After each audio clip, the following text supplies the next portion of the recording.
guys, welcome to the video. Today we're gonna be making mango wine. To make this, you'll need bread yeast, wine yeast, doesn't matter. The mango Arizona juice, some sugar, and you can either use a fermenter. I'm gonna be using a pickle jar that I cleaned out, and you can also use the bottle itself. I'm just gonna be using this. So first step you need to do is grab your yeast, get a 1/4 cup of water. I didn't measure this, I just eyeballed it out. And grab your yeast, and you want warm water, not hot water, not too cold of water. And you want to add your yeast to it with maybe like a little bit of sugar to it. You don't have to. I'm gonna be adding 2 teaspoons of yeast to it, so let me grab it.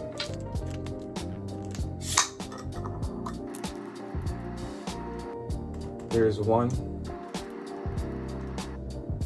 there's 2, and this is the yeast I'm using. Then you want to let that sit for 10 minutes. As you're waiting on that, you want to pour out 3 cups of this. Now I just got a bowl, but if you have something else to pour it in, that'll be better.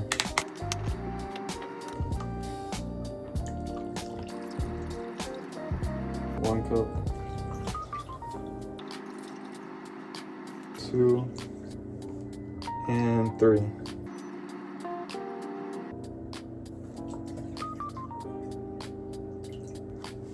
And now we're gonna be pouring it into our jar.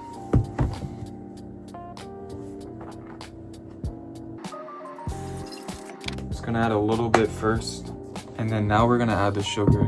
Now for day 2, I'm gonna be adding 2 cups of sugar, and then I'm gonna add a cup of sugar within 3 to 5 days. You don't have to do that, you can just add 3 cups right away if you want to.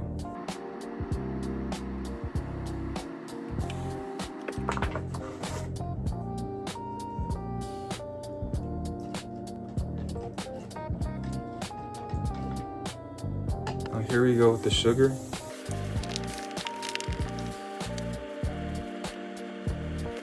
Now if you're gonna be adding this to a bottle, just get a piece of paper, tape it up, and you got a funnel. Just a random piece of paper. But if you're using the jar, just dump it in. Now for the second cup.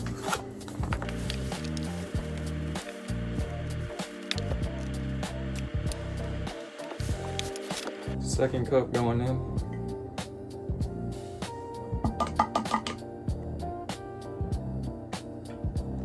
Good swirl. We're gonna be adding the rest of the juice to the mix.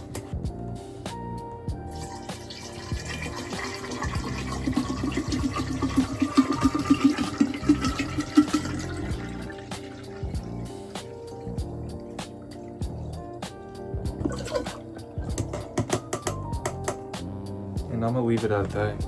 And we're gonna shake this up. Now for these jars, they don't really tighten on as well. Kind of be careful if you're using a pickle jar.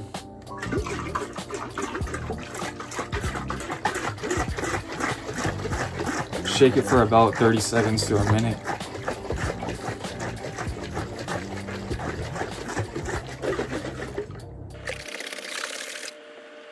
All right, now we wait for the yeast to be done. All right, now we're gonna add our yeast, our rehydrated yeast. Also, I did add a pinch of sugar to the yeast to kind of activate it. Now you know it's fine when it starts foaming and bubbling like this. And we're gonna pour it in.